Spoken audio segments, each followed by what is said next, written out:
Pedal equations के बारे में अध्ययन करेंगे और साथ में polar sub tangent, polar sub normal, ये क्या होते हैं, पोलर टेंजेंट, ये सारी चीज़ें देखेंगे। सबसे पहले हम लेते हैं ध्रुवीय स्पर्शी, पोलर टेंजेंट, लंब नॉर्मल, अधोस्पर्शी सब टेंजेंट और अधोलंब की लंबाई सब नॉर्मल। सबसे पहले लेते हैं ध्रुवीय स्पर्शी की लंबाई। इसके लिए हमने क्या करा, इनिशियल लाइन ले ली और पोल ले लिया। ये हमारे पास वक्र के ऊपर एक पॉइंट P है, आर थीटा। OP को अपन ने मिला लिया, ध्रुवांतर रेखा P के कोऑर्डिनेट आर थीटा, तो ये एंगल थीटा हो गया। और P बिंदु पर टेंजेंट खींच दिया अपन ने। यहाँ पर टेंजेंट खींचने के बाद हम क्या करेंगे, O पॉइंट पर जो OP हमारे पास ध्रुवांतर रेखा है, इसके ऊपर हमने लंब बनाया है, ये NT जो हमारे पास ध्रुवांतर रेखा है, इस पर हमने लंब खींचा है, ये वाली लाइन। तो ये जहाँ पर टेंजेंट को काटेगी ये T हो गया। और इसी तरह से क्या हुआ, टेंजेंट के ऊपर यहाँ पे नॉर्मल बनाएंगे, तो इस पर 90 डिग्री बना दो, तो ये PN हो गया अपने पास में नॉर्मल, है ना। तो ये नॉर्मल जहाँ पर इस लाइन को मिलेगा, ये पॉइंट N हो गया। ध्रुवांतर रेखा OP और टेंजेंट, इसके बीच का कोण हमको मालूम है फाई होता ही है, ठीक है। तो यहाँ पर PT दूरी, ये तो हो गई पोलर टेंजेंट। ऐसे नॉर्मल चाहिए तो PN हो गया नॉर्मल। और ये जो चीज़ आ रही है हमारे पास OT, ये कहलाएगा पोलर सब टेंजेंट, ध्रुवीय अधोस्पर्शी। और ON जो होगा सब नॉर्मल, पोलर सब नॉर्मल, ध्रुवीय अधोलंब की लंबाई ON। ये इनकी सबकी वैल्यूज़ निकालनी है। तो सबसे पहले अपन लेते हैं ध्रुवीय स्पर्शी की लंबाई, यानी हमको PT निकालना है। PT के लिए आप क्या करेंगे, ये एंगल अपने पास में फाई है और ये दूरी हमको पता है R, और PT हमको निकालना है। तो इसलिए आप क्या करेंगे, OPT, ये ट्रायंगल यूज़ करेंगे। तो इसमें ये तो हो गया लंब, OP हो गया आधार और ये हो गया कर्ण। So PT will be R sec phi, ठीक है।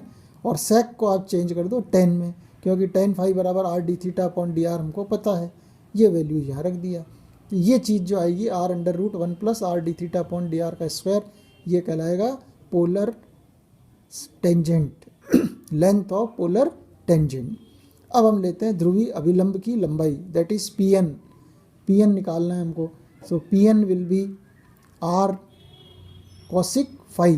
देखो ये एंगल फाई है ना, ये इसके परपेंडिकुलर ये वाली लाइन, और ये टेंजेंट के परपेंडिकुलर ये लाइन, तो ये एंगल फाई है, तो ये भी फाई हो गया। तो R, ये फाई अपने पास मालूम है और हमको PN निकालना है, ठीक है। तो आधार कर्ण, ये लंब। So PN will be R sec phi, R cosec phi. So R cosec phi, cosec को चेंज करो, 10 में लाना चाहते हैं तो पहले cot में बदल दो, 1 प्लस कॉट स्क्वायर फाई। और cot फाई को चेंज करो tan फाई में, उल्टा कर दो और tan फाई की वैल्यू रख दो यहाँ नीचे, R d theta upon D R का स्क्वायर। तो ये अपने पास में आ गया ध्रुवीय अधोलंब। इसी प्रकार से ध्रुवीय अधोस्पर्शी, ध्रुवीय अधोस्पर्शी OT चाहिए, लंब चाहिए, तो लंब, आधार और लंब, ये दोनों इससे निकाल लो। R tan फाई हो गया, tan फाई बराबर लंब बटा आधार, तो लंब की वैल्यू हो गई R tan phi. tan phi का मान रख दो R d theta upon D R, तो ये हो गया R square d theta upon D R. ये आपको याद रखना है कि polar sub tangent will be R square d theta upon D R. अब निकालते हैं अपन पोलर सब नॉर्मल। तो पोलर सब नॉर्मल है ON। ON के लिए वापस यही ट्रायंगल यूज़ करेंगे। तो ये दूरी R है, ये कोण फाई है, so ON will be R cot phi. cot phi को चेंज कर दो उल्टा tan फाई में, और tan फाई की वैल्यू रख दो R d theta upon D are. R से R cancel, D R upon d theta. तो ये अपने को चारों फार्मूले याद रखने, परीक्षा में छोटे सवाल में पूछ सकते हैं कि पोलर सब नॉर्मल की फार्मूला लिखिए या ध्रुवीय अधोलंब की लंबाई का सूत्र लिखिए। अब हम निकालते हैं P, जो कि अपने को मेन पैडल इक्वेशन के लिए ज़रूरत पड़ेगी। पी क्या चीज़ है? ध्रुव से स्पर्शी पर डाले गए लंब की लंबाई स्मॉल पी, ये हमको ज्ञात करना है। पॉइंट को कैपिटल पी से लिखेंगे और ये जो लंबाई है वो स्मॉल पी से लिखेंगे। ध्रुव से टेंजेंट पर लंब डालना है, तो ध्रुव से ये टेंजेंट पर, ये अपने पास वक्र दिया हुआ है, वक्र पे टेंजेंट खींच लिया और ये ओपी ध्रुवांतर रेखा आर है, पॉइंट के निर्देशांक आर थीटा है, ये पी आ गया, ध्रुवांतर रेखा टेंजेंट के बीच का कोण फाई है। सो पी ये लंब की लंबाई हो गई, पोल से ध्रुव से टेंजेंट पर लंब की लंबाई O M, that is small P, ये हमको निकालना है। ये पी है, आर है, कोण फाई है, ये 90 डिग्री है क्योंकि लंब डाला है इसलिए। साइन फाई बराबर लंब अपॉन कर्ण, सो पी अपॉन आर बराबर sine phi, so P is equal to R sine phi. ये फार्मूला आपको हमेशा याद रखना है।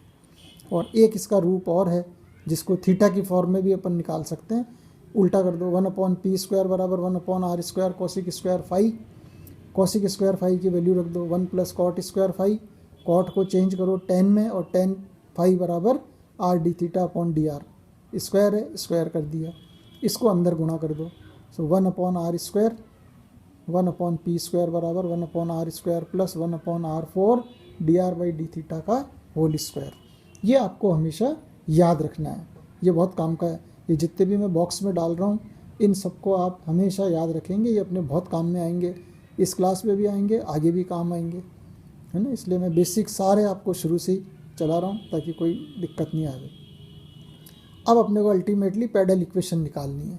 तो सबसे पहले हम देखें कि पैडल इक्वेशन क्या है। कि पैडल इक्वेशन या पदिक समीकरण, पी तथा आर में संबंध उस वक्र का पदिक समीकरण कहलाता है। Any relation between P and R is called a pedal equation.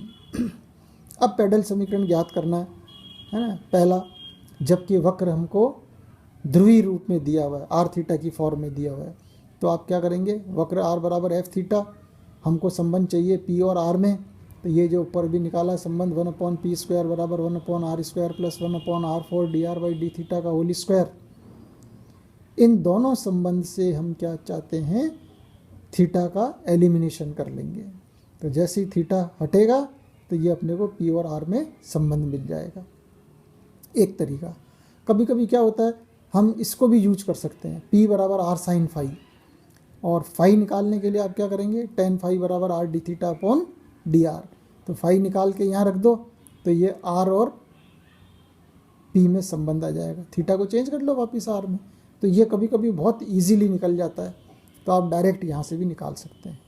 और दूसरा जो एक और है कि जब वक्र आपको कार्टेशियन फॉर्म में दे रखा हो, यानी एक्स वाई की फॉर्म में दिया हुआ है, तो हम कैसे ज्ञात करेंगे। इसके लिए थोड़ा सा समझ लीजिए। वक्र का समीकरण x और y में दिया हुआ, यानी फंक्शन ऑफ x y बराबर 0, पहला इक्वेशन। r² बराबर x² प्लस y², ये हम जानते ही हैं, सबसे ऊपर कल ही अपन ने बात करी थी कि कार्टेशियन और पोलर में संबंध। उसके बाद क्या करेंगे, आप सबसे पहले टेंजेंट का इक्वेशन लिखेंगे, कैपिटल y माइनस वाई बराबर dy upon dx, capital x minus x, है ना। ये कहाँ पर है, बिंदु x y में, टेंजेंट का इक्वेशन। या तो आप सीधा लिख लो, या आपको अगर ध्यान हो तो शॉर्ट मेथड भी होता है कि replace x² by x(x1), y² by y(y1) और x by x plus x1 upon 2 and y by y plus y1 upon 2 and constant remain same. उससे डायरेक्ट भी लिख सकते हैं अगर dy अपॉन dx नहीं निकालना चाहें तो जैसे भी हो आप पहले टेंजेंट लिख लो, और टेंजेंट लिखकर मूल बिंदु यानी 0 0 से इस टेंजेंट पर लंब की लंबाई, लंब डालेंगे। मूल बिंदु 0 0 से वक्र के बिंदु एक्स वाई पर ये टेंजेंट लिख दिया, और इस पर लंब की लंबाई स्मॉल p 0 0 से डालना है, इसलिए जहाँ भी कैपिटल x कैपिटल y आए वो तो उनकी जगह 0 रख देंगे और बाकी आपके एज इट इज आ जाएंगे, है ना। तो ये जो x का कोफिशिएंट है x into d y upon d x, ऐसा का ऐसा ही माइनस y, ठीक है, छोटा वाला, और नीचे क्या होगा, x और y के कोफिशिएंट के स्क्वायर का योग, और फिर अंडर रूट। लंब की लंबाई खूब निकाली आपने कोऑर्डिनेट में, तो ये स्मॉल p निकाल लिया। अब हम क्या चाहते हैं, 1, 2 और इक्वेशन नंबर 3, इन तीनों इक्वेशन से x और y का एलिमिनेट करेंगे। तो जैसे ही x y हटेगा तो ये p और r में संबंध आ जाएगा। अब हम कुछ प्रॉब्लम्स लेते हैं ताकि आपको थोड़ा आइडिया लगेगा। Find pedal equation. कर्व है अपने पास r⁴n बराबर a⁴n साइन n थीटा, है ना। तो अब दो ही तरीके हैं। सबसे पहले हम क्या करें, इसको फाई निकालना चाहते हैं यहाँ पे, तो differentiate with respect to theta. तो nr(n-1) dr/d θ is equal to a की पावर n, और इसका डिफरेंशिएशन हो जाएगा n cos n theta, and therefore dr/d θ is equal to, अब इसको आप क्या करेंगे, नीचे ले आओ, ठीक है। सो a⁴n cos n theta, n से n कट गया, r की पावर n, और ये ऊपर n-1 है ना, ये r यहाँ रख दिया, ठीक है। और tan phi is equal to r d theta upon dr बराबर r इंटू आर की पावर n, ये सारा उतार दो यहाँ से, a⁴n cos n theta into r। ये हमने r इसीलिए अलग निकाला ताकि ये r से यहाँ r कैंसिल हो जाएगा सीधा, और r⁴n अपॉन a⁴n, ये सवाल से उठा लो वापस, साइन n थीटा, और ये cos n theta, so it is tan n theta. So phi will be n theta. अब देखो साहब, यहाँ पे अगर हम सीधा p बराबर r साइन फाई यूज करते हैं तो ये अपने लिए बहुत इजीली सॉल्व हो गया कि यहाँ पर सीधा फाई की वैल्यू रख दो, फाई बराबर n थीटा, तो ये हो गया r साइन n थीटा। हमको चाहिए संबंध p और r में, तो इसको आप हटाएंगे और p और r लाना चाहते हैं, तो साइन n थीटा की जगह r की पावर n अपॉन a⁴n डाल दो। सो p बराबर r की पावर n+1 अपॉन a⁴n, या a की पावर n इंटू पी बराबर r की पावर n+1। तो ये p बराबर r साइन फाई से ये बहुत ही आसानी से सॉल्व हो गया। अब देखो एक प्रॉब्लम और लेते हैं अपन, r थीटा बराबर a, so dr upon d theta निकालो सबसे पहले। So dr upon d theta into theta plus r as it is, theta का डिफरेंशिएशन 1 और a कांस्टेंट है तो 0, तो dr अपॉन डी थीटा बराबर minus r upon theta, and tan phi बराबर r d theta upon dr, ठीक है, बराबर r, और ये वैल्यू यहाँ रख दिया minus theta upon r, so it is minus theta.